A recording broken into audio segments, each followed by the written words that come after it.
ോർത്ത് ഞാൻ ദൈവത്തിന് നന്ദി അർപ്പിക്കുകയാണ്. നമ്മുടെ ജീവരക്ഷകനായ കർത്താവാം യേശു മരണത്തിന് തൊട്ട് മുൻപ് മരണത്തിൽ ഉണ്ടാകുന്ന അതിവ്യതകളെ ഓർത്ത് പ്രാർത്ഥിക്കുവാൻ ഗെത്സമന തോട്ടത്തിലേക്ക് 3 ശിഷ്യന്മാരുമായി പോയി. പത്രോസ്, യാക്കോബ്, യോഹന്നാൻ.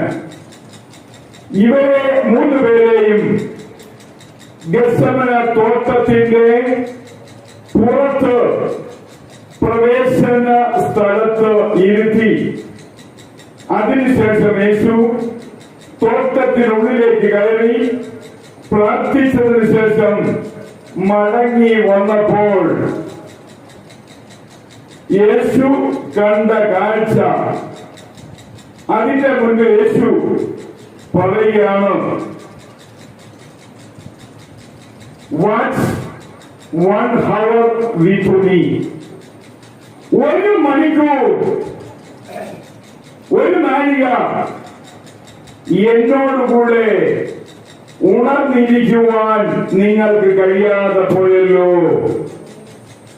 വാത്സല്യമുള്ള ദൈവമക്കളെ, നമ്മൾ മറക്കരുത്, വാട്ട്സ് 1 hour with me. എന്നോടുകൂടെ എത്ര കാലം പഴകിയാലും, എത്ര കാലപ്പഴക്കം ചെന്ന വിശ്വാസ ജീവിത പിന്തുടർച്ചക്കാരായിരുന്നാലും ഇത് ഗ്രഹിക്കുക എന്നത് പ്രയാസമാണെന്ന് ഇന്ന് ഈ അസംബ്ലി കണ്ടാൽ അറിയാം.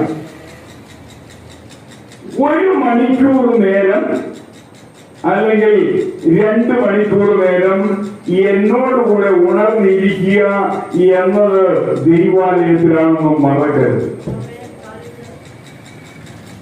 പ്രിയ വാത്സല്യമുള്ള ദൈവമക്കളെ, ലൂക്കോസ് എഴുതിയ സുവിശേഷം 17-ാം അധ്യായം അതിന്റെ 21 മുതൽ 28 വരെയുള്ള വേദഭാഗങ്ങൾ. ലൂക്കോസ് എഴുതിയ സുവിശേഷം 17-ാം അധ്യായം 21 മുതൽ 28 വരെയുള്ള വാക്യങ്ങൾ. Day of the Son of Man, മനുഷ്യപുത്രന്റെ ദിവസം. പ്രിയ വാത്സല്യമുള്ള ദൈവമക്കളെ, നമ്മുടെ കർത്താവായ യേശുവിന്റെ ഒരു ദിവസമുണ്ട് എന്നുള്ള കാര്യം നമ്മൾ മറന്നു പോകാതെ വേണം 1 മണിക്കൂർ അവനോടുകൂടെ ഇരിക്കുവാൻ. നമ്മുടെ കർത്താവായ യേശു ഇങ്ങനെ പറഞ്ഞു, ഐ വിൽ കം അഗൈൻ. ഞാൻ വീണ്ടും വരും. I will come and see you. ഞാൻ വന്ന് നിങ്ങളെ വീണ്ടും കാണും. പ്രിയ ദൈവമക്കളെ, 1 മണിക്കൂർ ഗെത്സമന തോട്ടത്തിന്റെ പ്രവേശന കവാടത്തിൽ ശിഷ്യന്മാർ ഉറങ്ങാതെ ഉണർന്ന് കാത്തിരിക്കണമെന്ന് പറഞ്ഞത് ഗെത്സമന തോട്ടത്തിന്റെ ഉള്ളിലേക്ക് കയറിയ കർത്താവ് മടങ്ങി വരുന്നത് കാണുവാനാണ്. എന്നാൽ യേശു ഗെത്സമന തോട്ടത്തിനുള്ളിൽ പോയി പ്രാർത്ഥിച്ച് അവരെ കവാടത്തിങ്കിൽ ഇരുത്തി. അതേപോലെ മടങ്ങി വന്നപ്പോൾ മടങ്ങി വന്ന കാഴ്ച ഇവർ കണ്ടില്ല. കാരണം അവർ ഉറങ്ങിപ്പോയി. അതുകൊണ്ടാണ് യേശു അവരോട് പറഞ്ഞത്, 1 നാഴിക, 1 മണിക്കൂർ നിങ്ങൾക്ക് എന്നോടുകൂടെ ഉണർന്നിരിക്കുവാൻ കഴിയാതെ പോയല്ലോ. അതെന്തുകൊണ്ടാണ്? പ്രിയ വാത്സല്യമുള്ള ദൈവമക്കളെ, യോഹന്നാൻ 14:3 യേശു പറഞ്ഞു, ഞാൻ വീണ്ടും വരും. യോഹന്നാൻ 14:28 യേശു പറഞ്ഞു, ഞാൻ വീണ്ടും വന്ന് നിങ്ങളെ കാണും. നമ്മൾ ദൈവാലയവുമായുള്ള ബന്ധത്തിൽ ദൈവാലയ കൂടി കാര്യങ്ങളെല്ലാം ചെയ്യുന്നതിന്റെ സ്ഥാനം അവൻ വന്ന് നമ്മളെ കാണും എന്നതുകൊണ്ടാണ്. ആമേൻ. Praise the Lord. മരണത്തിന് മുൻപും മരണത്തിന് ശേഷവും ഇതേപോലെ ഒരു ഗ്രേറ്റ് പ്രോമിസ് നൽകിയ ഒരാളും ഈ ലോകത്തിൽ ഉണ്ടായിട്ടില്ല. ഉണ്ടായിട്ടുള്ളത് നമ്മുടെ കർത്താവായ യേശു എന്ന ഏകനിൽ നിന്ന് മാത്രമാണ്. Price the Lord.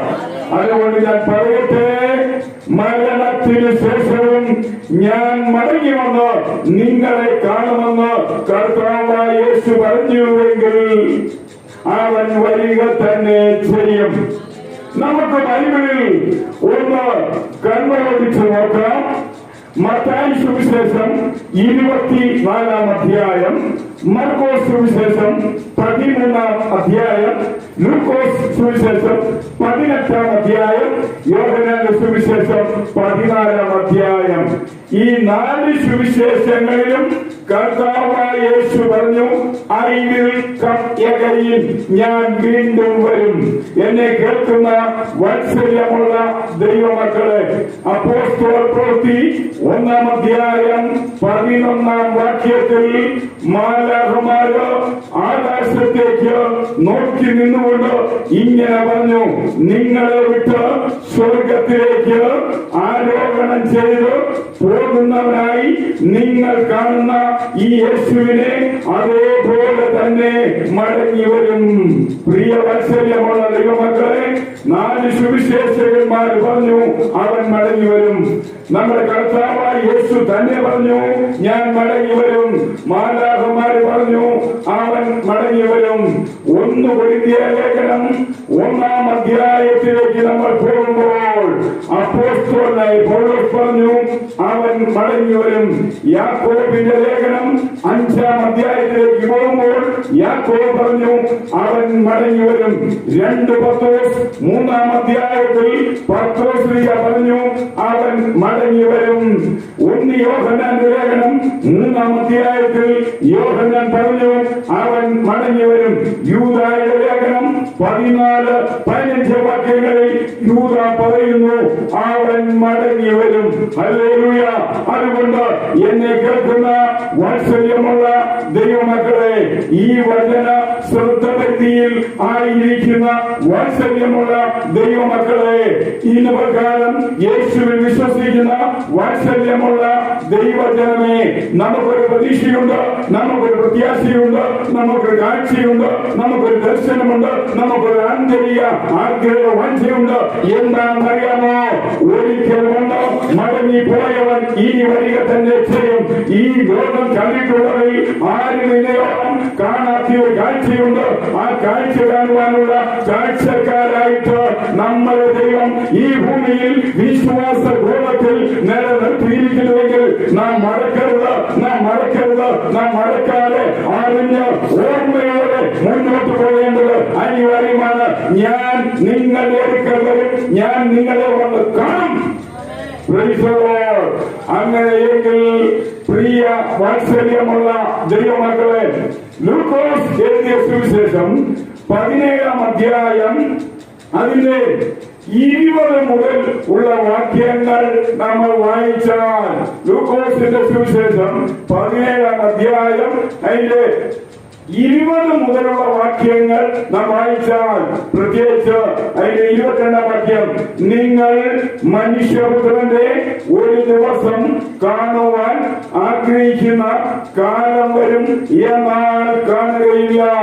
24-ാം വാക്യം, മനുഷ്യപുത്രൻ തന്റെ ദിവസത്തിൽ ആകാശത്തിന്റെ ഒരറ്റം മുതൽ മറ്റേ അറ്റം വരെ ജ്വലിച്ച് പ്രകാശിക്കുന്ന മിന്നൽ പോലെ ആയിരിക്കും. അതുകൊണ്ട് ഞാൻ പറയട്ടെ, ആ ദിവസം നമ്മൾ എന്ത് ചെയ്യണമെന്ന് അറിയാമോ? ആ ദിവസത്തിന് വേണ്ടി നമ്മൾ കാത്തിരിക്കണം. അവന്റെ ആഗമനത്തിന് വേണ്ടി, അവന്റെ മടങ്ങിവരവിന് വേണ്ടി, അവൻ സ്വർഗത്തിൽ നിന്ന് വീണ്ടും വരുന്നതിന് വേണ്ടി നമ്മൾ കാത്തിരിക്കണമെന്ന് കർത്താവായ യേശു ക്രിസ്തുവിന്റെ നാമത്തിൽ ഇന്ന് പ്രകാരം ഞാൻ ഓർപ്പിക്കുകയാണ്. 1 മണിക്കൂർ ഒരു നാഴിക, ഒരു നിമിഷം നിങ്ങൾക്ക് കാത്തിരിക്കുവാൻ കഴിഞ്ഞില്ലേ എന്ന് നമ്മുടെ കർത്താവായ യേശു ചോദിക്കുകയാണ്. പ്രിയ ദൈവമക്കളെ, ഈ വായിച്ച വേദഭാഗത്ത് ലൂക്കോസ് 17-ാം അധ്യായത്തിൽ ആ ദിവസം നമ്മുടെ കർത്താവ് വരുന്ന ദിവസം 2 men in 1 bed, 2 മനുഷ്യർ ഒരു ബെഡിലായിരിക്കും. ഒരാൾ ടേക്കൻ, മറ്റൊരാള് അവിടെ ഉപേക്ഷിക്കപ്പെടും. ഇതുമൊക്കെ ഞാൻ പറയട്ടെ, എടുക്കപ്പെടുന്ന വ്യക്തി ഞാനായിരിക്കട്ടെ. നിങ്ങളുടെ മാറിൽ കൈവച്ചിട്ട് പറയട്ടെ, ആ എടുക്കപ്പെടുന്ന വ്യക്തി ഞാൻ ആയിരിക്കണമെന്ന് നിങ്ങൾ പറയാം. പ്രിയ ദൈവമക്കളെ, 2 പേർ ഒരു കിടക്കയിലായിരിക്കും എന്ന് പറഞ്ഞാൽ നമ്മുടെ കർത്താവായ യേശു വരുന്നത് രാത്രിയിലാണ്. അങ്ങനെയെങ്കിൽ നിന്റെ കിടക്കപ്പായിൽ നിന്നോ നീ എടുക്കപ്പെടട്ടെ. നിന്റെ കിടക്കപ്പായിൽ നിന്നോ നീ കർത്താവിന്റെ ശബ്ദം കേൾക്കട്ടെ. നിന്റെ കിടക്കപ്പായിൽ നിന്നോ കർത്താവിന്റെ സ്വരം കേൾക്കട്ടെ. നിന്റെ കിടക്കപ്പായിൽ നിന്നോ കർത്താവിന്റെ ഗംഭീര കാഹളധ്വനി നിന്റെ കാതുകളിൽ മുഴങ്ങട്ടെ. ദൈവത്തിന്റെ പരിശുദ്ധമായ തന്റെ സ്വർഗീയ മഹത്വ ശക്തികളെ നിന്റെ മേൽ ആവശ്യിക്കപ്പെടുമ്പോൾ നീ കിടക്കയിൽ ആരോടൊപ്പമായിരുന്നാലും നീ എടുക്കപ്പെടട്ടെ. ആമേൻ. ആ രാത്രിയിൽ അവൻ വരുമ്പോൾ 2 പേർ ഒരു കിടക്കയിലായിരിക്കും. ഒരാൾ എടുക്കപ്പെടും എന്ന് പറഞ്ഞാൽ യേശു വരുന്നത് രാത്രിയായിരിക്കും എന്നുള്ള കാര്യം നമ്മൾ മറക്കരുത്.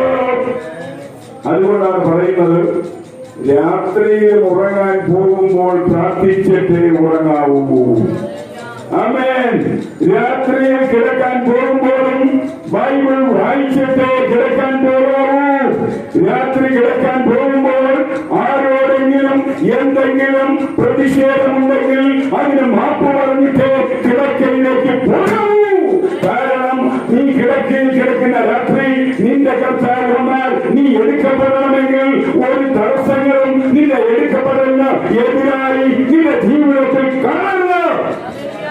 പ്രിയ ദൈവമക്കളെ, 2 മനുഷ്യർ, 2 പുരുഷന്മാരാണ്.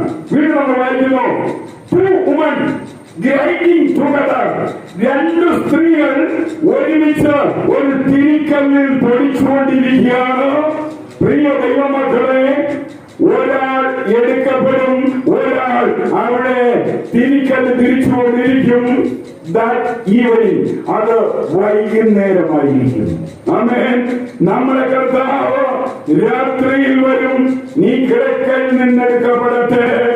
നമ്മുടെ കർത്താവ് സന്ധ്യാസമയത്ത് വരും. നിന്റെ ജോലി സ്ഥലത്ത് വെച്ച് നീ എടുക്കപ്പെടട്ടെ. മൂന്നാമത് 2 men in the field.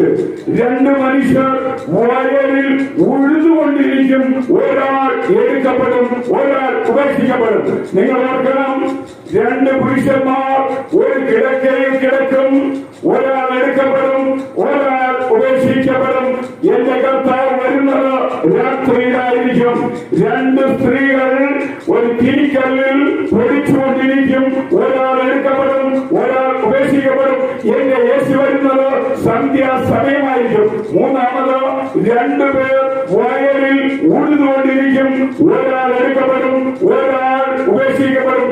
എന്റെ കർത്താവ് വരുന്നത് പകൽ സമയമായിരിക്കും. പകൽ കർത്താവ് വന്നാൽ, സന്ധ്യാസമയത്ത് കർത്താവ് വന്നാൽ, രാത്രി കർത്താവ് വന്നാൽ, ഏത് സമയത്ത് കർത്താവ് വന്നാലും നീ എടുക്കപ്പെടണം, നീ എടുക്കപ്പെടണം, നീ എടുക്കപ്പെടണം. നീ അതിനുവേണ്ടി തയ്യാറോടെ ഒരുക്കത്തോടെ നിന്റെ ആന്തരിക മാനസിക ഹൃദയ നിലപാടുകളെ പരിപൂർണമായി ക്രമീകരിച്ച് നിന്റെ ജീവിതം ഒരു ദിവസം പരിപൂർണമായി നയിച്ചാൽ നീ സുരക്ഷിതനാണ്, നീ സുരക്ഷയാണ്. പ്രിയ വാത്സല്യമുള്ള ദൈവമക്കളെ, നമ്മൾ കേൾക്കുമ്പോൾ നമുക്ക് പ്രയാസമുണ്ടാവും. One taken other left. ഒരാൾ എടുക്കപ്പെടുമ്പോൾ മറ്റേ പാർട്ടി അവിടെ ഉപേക്ഷിക്കപ്പെടുകയാണ്. ആമേൻ. നമ്മുടെ ഈ ലോക ജീവിതത്തിൽ നമ്മളോട് കൂടെയുള്ള, നമ്മളോടൊപ്പമുള്ള, നമ്മളോട് ചേർന്ന് ജീവിക്കുന്ന, നമ്മളോട് പൊരുത്തപ്പെട്ട് നടക്കുന്ന, നമ്മളോട് പൊരുത്തപ്പെട്ട് കാര്യങ്ങൾ ചെയ്യുന്ന എല്ലാവരും എല്ലാവരും എല്ലാവരും രാത്രിയാകട്ടെ സന്ധ്യയ്ക്കാകട്ടെ പകലാകട്ടെ എടുക്കപ്പെടുവാൻ പ്രയാസമാണ്. ആമേൻ. എന്നാൽ എന്നെ കേൾക്കുന്ന വാത്സല്യമുള്ള കേൾവിക്കാരോട് എന്റെ കർത്താവിന്റെ നാമത്തിൽ പറയട്ടെ, നീ എടുക്കപ്പെടുന്ന കൂട്ടത്തിലായിരിക്കണം. ആമേൻ, ആമേൻ, ഹല്ലേലൂയ. ഒരു കാരണവശാലും അത് ഉപേക്ഷിക്കപ്പെടുന്ന അനുഭവത്തിൽ ആയിരിക്കരുതെന്ന് കർത്താവിന്റെ നാമത്തിൽ ഓർപ്പിക്കട്ടെ. നമ്മൾ ഈ ഭാഗത്ത് വായിച്ചാൽ നോഹയുടെ കാലത്ത് സംഭവിച്ചതുപോലെ മനുഷ്യപുത്രന്റെ നാളിലും ഉണ്ടാകും. ലൂക്കോസ് 17-ാം അധ്യായം 26-ാം വാക്യം. 27-ാം വാക്യം. ലോത്തിന്റെ കാലത്ത് ഇങ്ങനെ ആയിരുന്നു. അവർ ഭക്ഷിച്ചും കുടിച്ചും വാങ്ങിയും വിറ്റും നട്ടും പണിതും പോന്നു. 27-ാം വാക്യം. എന്നാൽ ലോത്ത് സോദോം വിട്ട നാളിൽ എന്റെ കർത്താവ് വരുന്ന നാളിൽ, ഇൻ ദാറ്റ് ഡേ, എന്റെ കർത്താവ് വരുന്നത് ഒരു ദിവസമായിരിക്കും. മറ്റുള്ള ദിവസങ്ങളെ പോലെ കാത്തിരിക്കാൻ പറ്റത്തില്ല. തിങ്കൾ, ചൊവ്വ, ബുധൻ, വ്യാഴം, വെള്ളി, ശനി. യഹൂദന്മാര് ശനിയാഴ്ച എന്ന് പറയുമ്പോൾ ദൈവാലയത്തിൽ ശബത്തിന് വേണ്ടി പോകുന്നു. നമ്മൾ ആഴ്ചയുടെ 1-ാം ദിവസമായ ഞായറാഴ്ച ദൈവാലയത്തിൽ പോകുന്നു. എന്നാൽ പ്രിയ വാത്സല്യമുള്ള ദൈവമക്കളെ, ഒരു ദിവസമേ എന്റെ കർത്താവ് വരുത്തുള്ളൂ. മറ്റൊരു ദിവസവും അതിനുവേണ്ടി കാത്തിരിക്കാൻ നമുക്ക് കഴിയത്തില്ല. ഇന്ന് കർത്താവ് വന്ന് പോയി നാളെ വരുമെന്ന് വിചാരിച്ച് കാത്തിരിക്കാൻ സാധിക്കത്തില്ല. ബൈബിൾ പറയുന്നു, ആ ദിവസം എന്റെ കർത്താവ് വരുന്നത് ഒരു ദിവസമായിരിക്കും. അതിനെക്കുറിച്ച് അപ്പോസ്തലനായ പൗലോസ് പറയുന്നു, കർത്താവ് താൻ ഗംഭീര നാദത്തോടും പ്രധാന ദൂതന്റെ ശബ്ദത്തോടും ദൈവത്തിന്റെ കാരണത്തോടും കൂടെ സ്വർഗത്തിൽ നിന്ന് ഇറങ്ങി വരികയും, ആ ഇറങ്ങി വരുന്നത് ഒരാഴ്ചയല്ല, ഒരു മാസമല്ല, ഒരു വർഷമല്ല, ഒരാഴ്ചയല്ല, ഒരു ദിവസമായിരിക്കും. ആ ദിവസം അവൻ വരുന്നത് ഒന്നുകിൽ പകൽ, അല്ലെങ്കിൽ സന്ധ്യാസമയം, അല്ലെങ്കിൽ രാത്രി സമയം. ഏത് സമയം കർത്താവ് വന്നാലും നീ എന്ത് ചെയ്യണം? നീ എതിർക്കപ്പെടണം. ഒരിക്കലും നീ എന്തായിത്തീരരുത്, നീ ഉപേക്ഷിക്കപ്പെടുന്ന അവസ്ഥയിൽ ആയിരിക്കരുത്. പ്രിയ വാത്സല്യമുള്ള ദൈവമക്കളെ, അങ്ങനെയെങ്കിൽ യു റെഡി? നീ തയ്യാറാണോ? പ്രിയ ദൈവമക്കളെ, നമ്മളിങ്ങനെ ചോദിക്കണം, നീ റെഡി? നമ്മൾ തയ്യാറാണോ? എല്ലാവരും തയ്യാറാണോ? പ്രിയ ദൈവമക്കളെ, ആ ദിവസത്തിന് വേണ്ടി എല്ലാവരും ഒരുക്കത്തോടെ ഒരുങ്ങി കാത്തിരിക്കേണ്ടത് ആവശ്യമാണ്. അവർ നമ്മുടെ വീണ്ടെടുപ്പ് ഇതാ അടുത്തു നിൽക്കുകയാണ്. റോമാലേഖനം 8-ാം അധ്യായം അതിന്റെ 18 മുതൽ 22 വരെയുള്ള വാക്യം വായിക്കുമ്പോൾ ഇങ്ങനെ വായിക്കുന്നു, നമ്മിൽ വെളിപ്പെടുവാനിരിക്കുന്ന തേജസ്സിനോട് തുലനം ചെയ്യുമ്പോൾ ഈ കാലത്തിലെ കഷ്ടതകൾ സാരമില്ല എന്ന് ഞാൻ കണക്കാക്കുന്നു. സൃഷ്ടി ദൈവപുത്രന്മാരുടെ പ്രതീക്ഷയ്ക്കായി ആകാംക്ഷയോടെ കാത്തിരിക്കുന്നു. ഈ വാക്യം മറക്കരുത്. നമ്മളിവിടെ കാണുന്ന ഒരു മാവോ, ഒരു പ്ലാവോ, ഒരു പുളിയോ, ഒരു തെങ്ങോ, ഒരു കപ്പയോ, ഒരു കപ്പമോ, ഒരു കാന്താരിയോ എന്തും ദൈവത്തിന്റെ വെളിപ്പാടിന് വേണ്ടി കാത്തിരിക്കുമ്പോൾ അവർക്ക് ആത്മാവില്ല. എന്നാൽ ആത്മാവിനാൽ വീണ്ടെടുക്കപ്പെട്ട് സ്വർഗരാജ്യത്തിന്റെ അവകാശിയായി തീർന്നിരിക്കുന്ന ദൈവജനം അതിനേക്കാൾ എത്രയോ ഉപരിയായി കാത്തിരിക്കണം. ആമേൻ. സൃഷ്ടി, പ്രിയ ദൈവമക്കളെ, എല്ലാറ്റിനും അറിയാം ദൈവം ആരാണെന്ന്. ജീവനോ ആത്മാവിന്റെ തുടിപ്പോ ഇല്ലാത്ത ഈ ഭൂമിയിലെ ഒരു സസ്യത്തിന് പോലും അറിയാം ഒരിക്കൽ ഈ പ്രപഞ്ചത്തിന്റെ അവസ്ഥ പാടെ മാറും, ഈ പ്രകൃതി പാടെ മാറും. പ്രിയ ദൈവമക്കളെ, അങ്ങനെയെങ്കിൽ വെളിപ്പാടുകാരൻ പറയുന്നത് ആകാശം കൊടുമുഴക്കത്തോടെ ഒഴുങ്ങി പോകുന്നു, ഭൂമിയിലെ മൂലപദാർത്ഥങ്ങൾ കത്തി അഴിയുന്നു. ആമേൻ. എല്ലാ ഈ കാണുന്ന ദൃശ്യ പ്രതിഭാസങ്ങൾക്കും ഒരു ചേഞ്ച്, ഒരു മാറ്റം, ഒരു വ്യതിയാനം, ഒരു വ്യത്യാസം, ഒരു രൂപാന്തരം സംഭവിക്കുമ്പോൾ നശിക്കാത്തത് ഒരു നിമിഷം കാത്തിരിക്കുന്ന ഒരു കൂട്ടം ജനം ആയിരിക്കും. ആ ജനം നമ്മളായിരിക്കട്ടെ. പ്രിയ വാത്സല്യമുള്ള ദൈവമക്കളെ, what hour it will be. ഒരു മണിക്കൂർ, ഒരു നിമിഷം എന്നോടുകൂടെ കാത്തിരിക്കാൻ നിങ്ങൾക്ക് കഴിഞ്ഞില്ലേ? ഈ ചോദ്യം നിങ്ങളുടെ ജീവിതത്തിൽ നിങ്ങൾ മറക്കരുതെന്ന് ദൈവനാമത്തിൽ ഞാൻ ഓർപ്പിക്കുകയാണ്. നിങ്ങൾ ഈ സമയം ആത്മീയക്കാരെ കൂടെ